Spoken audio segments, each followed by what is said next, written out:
Bismillahirrahmanirrahim. Assalamualaikum. Di video ini saya akan interview tentang cerita rakyat legenda Putri Tujuh dan asal-usul kota Dumai. Dahulu kala, kota Dumai merupakan daerah yang dikuasai kerajaan bernama Seri Bunga Tanjung yang dipimpin oleh seorang ratu bernama Cik Sima. Cik Sima memiliki 7 putri yang sangat cantik dan anggun. Namun, di antara ketujuh putrinya, putri bungsunya yaitu Putri Mayang Sari menjadi putri yang paling cantik dibanding saudaranya yang lain. Bahkan, dia banyak disorot oleh masyarakat. Suatu hari, ketujuh putrinya memutuskan untuk mandi di sungai bernama Lubuk Sarong Umai. Mereka sangat menikmati mandi di sungai sehingga tidak menyadari bahwa ada seorang pangeran yang sedang memperhatikan mereka mandi. Dia adalah Pangeran Empang Kuala dari kerajaan seberang.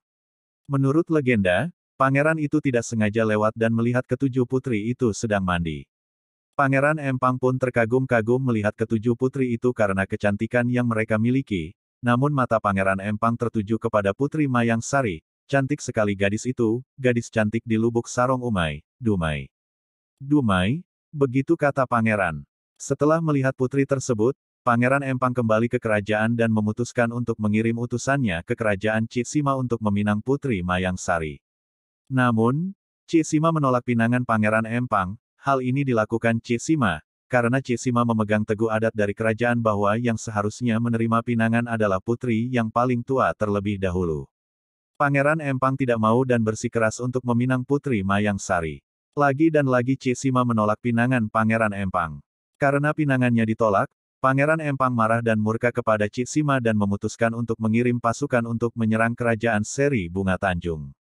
Akibat dari serangan Pangeran Empang, terjadilah peperangan antara kerajaan Cik Sima dan juga kerajaan Pangeran Empang.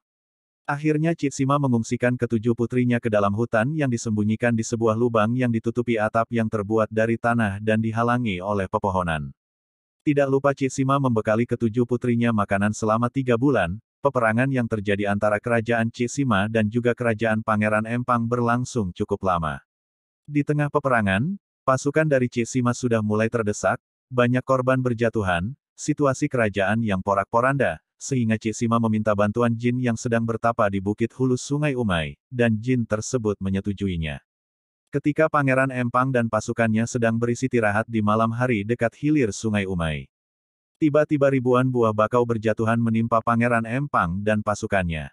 Dalam waktu hitungan detik saja, pasukan dari Pangeran Empang dapat dilumpuhkan dan Pangeran Empang pun terluka. Dalam kondisi pasukan Pangeran Empang yang lemah, datanglah utusan dari Cik Sima kepada Pangeran Empang yang memberikan amanat dari Cik Sima agar Pangeran Empang menghentikan peperangan ini, karena peperangan ini tidak akan menguntungkan kedua belah pihak. Akhirnya setelah berpikir, Pangeran Empang tersadar bahwa peperangan yang sudah terjadi lebih dari 3 bulan tidak menghasilkan apa-apa yang pada akhirnya Pangeran Empang memutuskan untuk mengakhiri peperangan ini. Ketika peperangan sudah berakhir, Cik Sima kembali ke tempat persembunyian ketujuh putrinya. Betapa kagetnya Cik Sima melihat kondisi ketujuh putrinya yang sudah tidak bernyawa lagi akibat mati kelaparan. Dari situ Cik Sima menyesali perbuatannya yang mengakibatkan Cik Sima hilang harapan hidup dan jatuh sakit yang pada akhirnya Cik Sima meninggal dunia.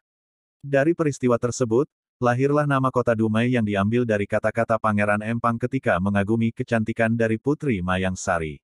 Sejak saat itu daerah tersebut menjadi kota Dumai yang sekarang kita kenal dan menjadi wilayah kilang minyak PT Pertamina Dumai. Terima kasih, jangan lupa like, komen dan subscribe.